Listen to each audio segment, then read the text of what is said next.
Olá, olá, novamente, partindo para o segundo vídeo. Agora eu vou comentar a respeito dos tons que eu utilizei e quais são os outros que vocês poderão utilizar.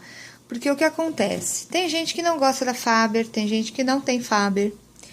Então, eu vou mostrar, assim, no mínimo de 4 a 7 tons para cada parte do efeito madeira. Porque o intuito desse vídeo é as pessoas conseguirem reproduzir o efeito madeira do mesmo modo que eu fiz. E também assim, eu não sou profissional. Então, é uma forma de auxiliar quem realmente não tem prática, né? Não tem mesmo conhecimento de termos específicos na pintura, tá? Então, eu vou estar passando para vocês como eu utilizei alguns tons que podem ser trocados. Novamente, eu vou utilizar algumas cores, tá? Do Zul. Eu utilizei aqui a caixa de 48 cores da Faber. Essa caixa é muito antiga, tem mais de 15 anos essa caixa. Mas eu guardo ela até hoje, que eu acho uma graça, tá? Então, de 48. E aqui, a caixa de 60 cores da Faber, tá? Então, inicialmente, a gente vai falar para o preenchimento do fundo.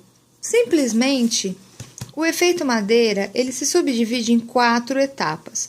Então, você vai preencher o fundo, depois você vai colorir, você vai cobrir todo esse preenchimento.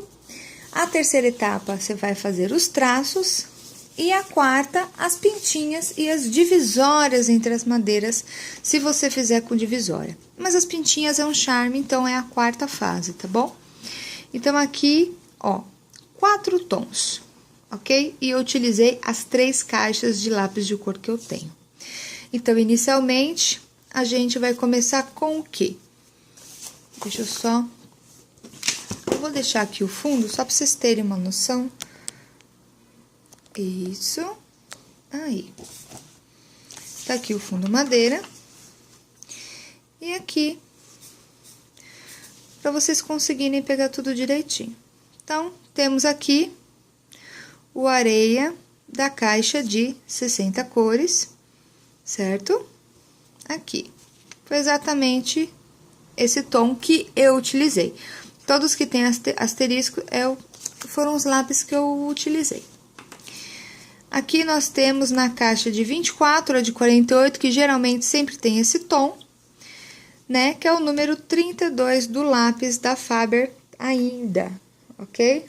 Então, esse lápis aqui. Na caixa de 60, a gente vai encontrar como o rosa claro, que também dá o mesmo efeito.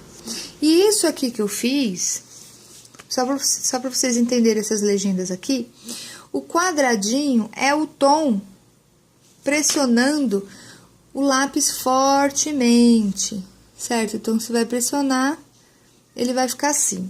Só que não pode ficar assim, porque se ficar assim, você não vai conseguir fazer os restantes dos preenchimentos, porque vai ser um lápis em cima do outro. Então, essa sombra toda aqui, ó, é o que realmente tem que ficar, tá? Então, por isso que eu colori bem de leve cada lápis, pra vocês terem uma noção do tom que tem que ficar, tá bom? Então, esse é o tom forçado, e aqui é o tom que tem que ficar no fundo do desenho, ok? Então, como último tom, nós temos o rosa claro do CAS. Ele não tem nome, tá bom? Não tem nome, não tem número, não tem nada, mas eu coloquei como rosa claro, ok? Então, aqui é o forte e aqui como tem que ficar. Beleza.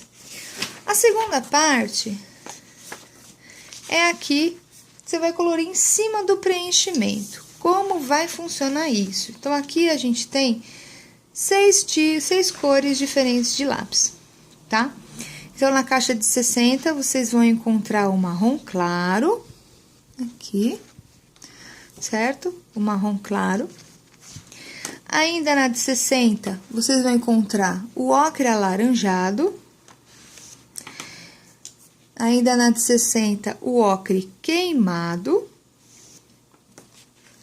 Indo para a caixa CAS, você tem o amarelo escuro, certo? Ainda o marrom claro ou laranja escuro, aí depende de cada um, né? Pra mim é um marrom claro. E aqui a caixa de 48, né? Que é um beijinho, que se não me engano também tem na caixa de 24 cores da Faber. E aqui, desculpa, eu falei 6, mas são 7 tons, tá? E o terra, né? Que também dá super certo pra fazer. Ele fica um tom bem diferente, então pra quem quer uma madeira inovadora, então tal. Por que eu coloquei vários tons? Porque se você quiser uma madeira mais escura, você pode escolher esse tom, ou esse, né?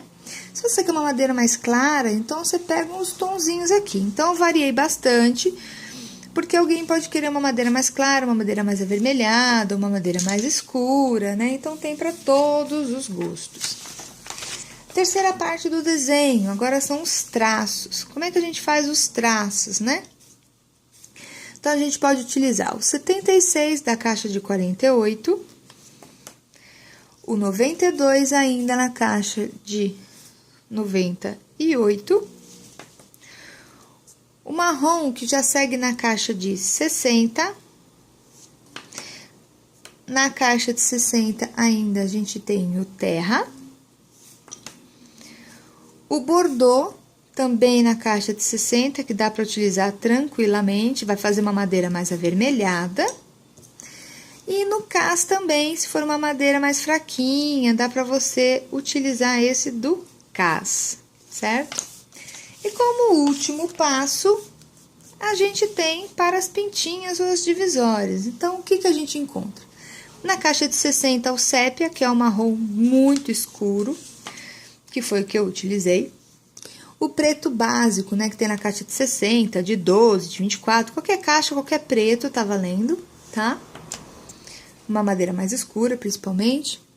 Aqui na caixa de 48, a gente vai encontrar o 70 e o 75.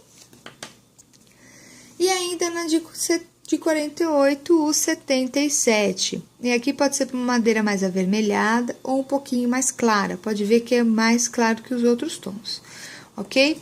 Então, esses foram os tons variados de lápis que vocês podem introduzir no desenho. Então, todos aqui, ó, vocês podem introduzir no desenho para fazer o efeito madeira e deixar do mesmo jeito, tá? Não precisa ter Faber, não precisa ter a caixa de 60, nem a caixa de 48, nem o cas. Vocês podem redobrar aí com os lápis que vocês possuem e verificar qual é mais parecido com o que vocês têm, tá? Por isso que eu fiz essa legenda, para vocês poderem comparar e reproduzir do mesmo modo, ok? Vejo vocês no próximo vídeo. Beijos!